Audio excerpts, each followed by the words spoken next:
The DNA test didn't just whisper the truth. It screamed it, ripped off every mask, and shattered the illusion the Christie family had been selling for decades.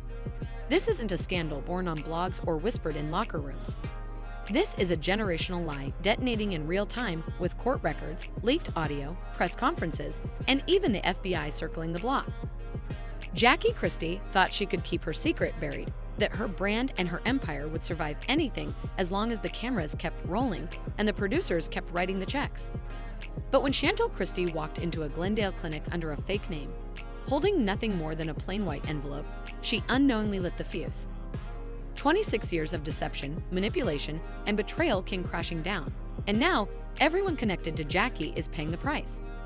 For as long as she could remember, Chantel was told she was Doug Christie's daughter. He raised her, fed her, defended her, and even absorbed endless abuse online to protect her image. On paper, he was her father. In public, he was her defender. And in the Christie family script, he was the backbone, the man who stood tall while Jackie built her reality TV persona. But deep inside, Chantel never felt it. She never felt that soul-level connection children talk about when they describe their parents. It gnawed at her quietly, especially as rumors began to swirl about timelines that didn't add up. Whispers of other men whose names kept circling her birth year like shadows she couldn't shake. The breaking point came when Chantel, tired of recycled lies and protect the brand lectures, finally decided to test the truth for herself. No VH1 cameras followed her. No producers encouraged her. No stylists fixed her hair for the shot. This wasn't a reality show. This was her reality. A clinic in Glendale, a fake name on the forms, a plain white envelope that would forever change her life. And when she tore it open, the script Jackie Christie had forced the world to read began unraveling line by line. When the whispers first started, the blogosphere immediately pointed at Chris Webber. His timeline matched. His history with Jackie made the rumors believable. Suddenly, overnight, Chris became the runaway dad, the man who turned his back on Chantel, the heartless figure that internet gossip loves to devour. Jackie, always polished with her reality TV smirk, never denied it outright. She let the story marinate. She let Chris carry the burden of being branded the deadbeat. But the DNA test told a different story. Doug Christie, zero match. Chris Webber, not even close. And that should have been the end of it, right? Chris could have walked away free, cleared of every accusation. But this story was never that simple. Years earlier, in 2008, Chris received what he thought was an official DNA test in the mail, courtesy of Jackie. That document told him he was the father. Terrified of the fallout, not wanting a public circus, Chris stayed quiet. And worse, he paid. Through leaked voicemails from 2019, the truth finally surfaced. Chris's voice snapped in anger. "Jackie, I did what you asked. I kept quiet. I made the payments. Don't make me regret this. Payments. Not just a check here and there. Over $800,000 funneled through a shell company tied directly to Jackie's LLC. No contracts. No legal orders. Just silent, steady transfers to keep him muzzled while Jackie pushed forward with her brand." For years, Chris carried that weight, accused, mocked, slandered. And when the DNA results finally cleared him, he wasn't relieved. He was enraged. His legal team is now preparing to sue Jackie for fraud, extortion, and reputational damage. Because it wasn't just about the money. It was about years of a false identity forced onto him while Jackie hid the real story. The name that changed everything wasn't Doug or Chris. It was Clarence Knox, a man Chantel had never even heard of. His name wasn't on her birth certificate. His face wasn't in her photo albums. His history had been scrubbed so thoroughly, it was as if he'd never existed. But Clarence Knox was her biological father.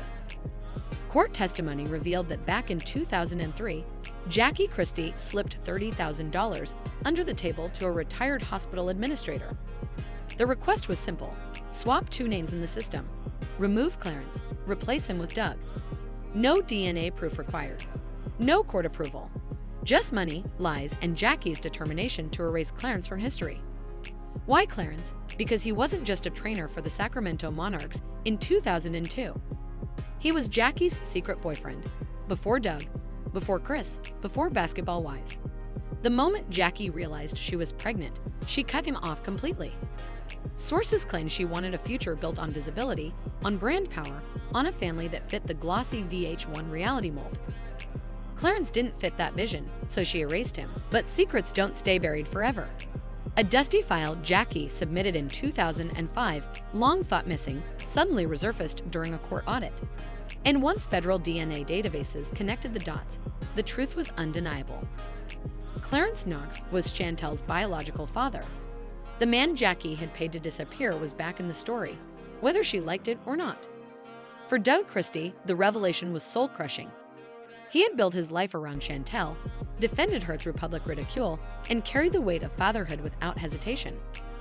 To learn he was never her biological father, that he was nothing more than a pawn in Jackie's carefully constructed script, was devastating. Just 2 days after the DNA bombshell, Doug walked into the Los Angeles County Courthouse. There was no press conference, no statement, just paperwork. He officially removed himself from Chantel's records. No guardianship, no support obligations, not even the rights to his name attached to hers. He exited quietly, leaving only a single Instagram story behind as his farewell. Chris Webber, meanwhile, was boiling with fury. For years, he'd been branded the villain. For years, he'd shouldered a lie that cost him both reputation and fortune.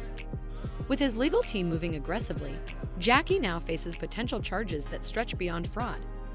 Extortion, reputational sabotage, and financial manipulation are all on the table. The payments Chris made, once hidden in shadows, are now the spotlight of a lawsuit that could unravel Jackie's empire even faster than the DNA results did. And then there was Clarence. The man erased for 2 decades, suddenly thrust into the spotlight with nothing but a shaky microphone and a dented podium inside an Oakland community center. No PR team polished his words. No lawyer framed his story. Just a broken man admitting what Jackie never allowed him to know. Jackie never told me I had a daughter. But now that I know, I want to be her father if she'll let me. The room froze. Some clapped. Cameras clicked. Social media detonated with sympathy and outrage. 3 men, Doug, Chris, Clarence, all crushed in different ways by Jackie's lies. And at the center of it all, Chantel, left to pick up the shards of a truth she never asked for but always suspected. When Jackie Christie walked into court, she wasn't the woman fans remembered from Basketball Wives. No designer shades, no diamond-studded strut, just a plain black suit, hollow eyes, and the look of someone whose empire was crumbling brick by brick. The courtroom was packed. Fans, bloggers, even former VH1 producers filled the seats. This wasn't just a legal battle, it was a cultural reckoning. The judge wasted no time. Chantel was called to the stand. No glam squad. No PR handler whispering in her ear. Just a slim folder in her hand and decades of pain in her eyes. She looked directly at Jackie and spoke words that cut through the courtroom like a blade. "You always told me family comes first. But what kind of family lies, manipulates, and buys silence?" Then came the recordings. Jackie's own voice, echoing in the courtroom, changed the subject. Protect the brand. If DNA comes up, remember you're a Christie. Pretend you are. Never mention Clarence. Never bring up Clarence. I buried that name. The story is ours. As long as the cameras are rolling, we win. Let them gossip. The courtroom gasped. Jackie's empire wasn't just under scrutiny, it was exposed. What was once framed as a family drama had now escalated into legal allegations of fraud, coercion, and outright manipulation for the sake of brand control. Outside, the crowd doubled in size, waving signs that read, "Free the truth." Jackie lied. Justice for Chantel.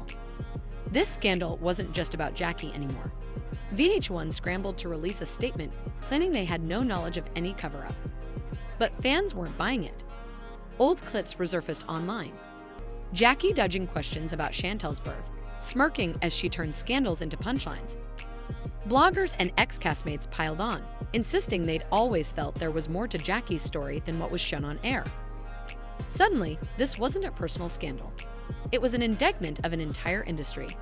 Reality television, long accused of scripting drama, now faced the revelation that entire family narratives could be fabricated, protected, and sold for ratings while real lives were being destroyed behind the scenes. Jackie wasn't just a mother caught in lies. She became the poster child for the dark underbelly of reality, TV's obsession with branding at any cost. 3 men crushed, a daughter broken, a mother cornered by her own lies, and an empire of reality television forced to confront the ugly truth that sometimes the drama isn't scripted. It's manufactured through silence, manipulation, and pain. The DNA test didn't just change Chantel's life. It detonated the Christie brand, pulled the curtain off an industry, and reminded everyone watching that truth has a way of clawing its way back, no matter how deep you try to bury it. And now the question remains, what happens next? Will Clarence finally step into the role he was denied? Will Chris Webber get justice for the years of extortion? Will Doubt ever forgive himself for standing in a script he didn't write? And most of all, will Jackie Christie, the woman who built her name on controlling the story, survive when she no longer holds the pen? Because the next court date isn't just about Jackie versus the truth. It's about whether an entire empire built on lies can survive a single, undeniable scientific fact. If you thought this story was over, think again. The courtroom isn't done, the lawsuits are only beginning, and the fallout could ripple across the entire reality TV landscape. So make sure you hit that subscribe button. Drop your thoughts in the comments. Whose side are you on?